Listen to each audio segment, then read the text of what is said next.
এই পুকুরে স্নান করে মন্দিরে পুজো দিলে মনস্কামনা পূরণ হয় সকলের। মনস্কামনা জানিয়ে দূর দূরান্ত থেকে বহু মানুষ আসেন পুজো দিতে। শিবরাত্রি ও শিব চতুর্দশীর দিন হাজার হাজার মানুষের ভিড় জমে এই প্রাচীন মন্দিরে। মানুষের বিশ্বাস, যাদের সন্তান সন্ততি হয় না, সর্বক্ষণ রোগ জ্বালায় জর্জরিত, এই মন্দিরে এসে স্নান করে পুজো দিলেই সন্তান সন্ততি লাভ হয় এবং রোগ থেকে নিরাময় হওয়া যায়। মেদিনীপুর জেলার আনাচে কানাচে রয়েছে নানান অজানা ইতিহাস, রয়েছে নানা কাহিনী। প্রাচীন ইতিহাস ঘিরে রয়েছে নানা কিংবদন্তি।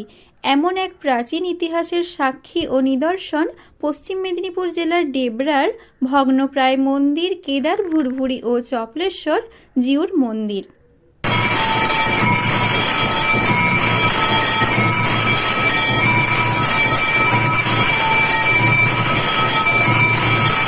এখানে ধরতে পারেন মনস্কামনা নিয়ে যে কোনো বিভিন্ন মনস্কামনা নিয়ে আসছেন। যেমন ধরুন, কোনো আইবুড়ো মেয়ের বিয়ে হচ্ছে না, এখানে এসে চান করে গেলে তার বিয়ে হচ্ছে। আচ্ছা, কোনো ডাক্তার দেখিয়ে ফেল, ডাক্তার দেখিয়ে তার হচ্ছে না, সন্তান হয় না, 4 বছর 5 বছর, এবার স্বামী স্ত্রীর মধ্যে এবং তাদের বাড়ির মধ্যে ধরুন গণ্ডগোল লেগেই থাকে, কি না একটা বাচ্চা নেওয়া নিয়ে।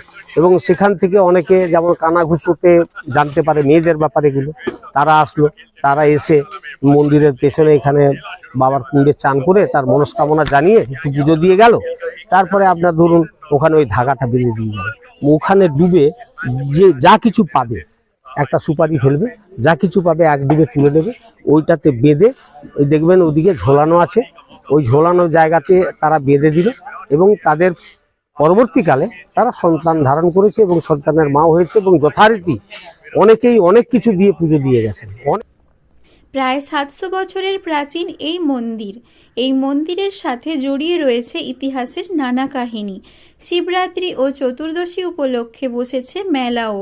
15 দিন ধরে চলবে এই মেলা। বহু বছর আগে শুরু হয়ে এখনও পরম্পরায় চলেছে এই কেদার ভুরভুরি চপলেশ্বর জিউর মন্দিরের পুজো। মন্দিরের পূর্ব দিকে রয়েছে সেই ঐতিহাসিক কেদার ভুরভুরি। এখনও মানুষের বিশ্বাস, ওই কেদার ভুরভুরি একটি উষ্ণ প্রস্রবণ, জলে স্নান করলে সর্বরোগ থেকে মুক্ত হওয়া যায়, যা মন্দিরের শিবলিঙ্গর সাথে যুক্ত রয়েছে। বর্ষাকালে আজও নাকি ভুরভুর করে মাঝে মাঝে জল উঠতে দেখা যায়। মন্দিরের ইতিহাস ঘাটলে নানা মত পাওয়া গেলেও মানুষের বিশ্বাস, যাদের সন্তান সন্ততি হয় না, সর্বক্ষণ রোগ জ্বালায় জর্জরিত, এই মন্দিরে এসে ওই কেদার ভুরভুরিতে স্নান করে পুজো দিলেই সন্তান সন্ততি লাভ হয়, পাশাপাশি সব রোগ থেকে নিরাময় হওয়া যায়। মনস্কামনা হচ্ছে যে বাড়িতে সবার মঙ্গল হোক, সবাই ভালো থাকুক, স্বামী সন্তানের মঙ্গল হোক, এই কামনা নিয়ে এসে। না হলে কি ভগবান মন্দিরে কেউ যেত?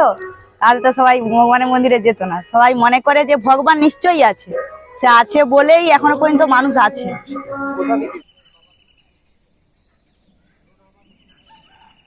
মন্দিরটি নির্মিত রয়েছে পুরোটাই পাথরের। সারা বছর বিভিন্ন দিনে এখনও ভিড় জমে ভক্তদের। দূর দূরান্ত থেকে বহু মানুষ কামনা পূরণের জন্য আসেন এই মন্দিরে।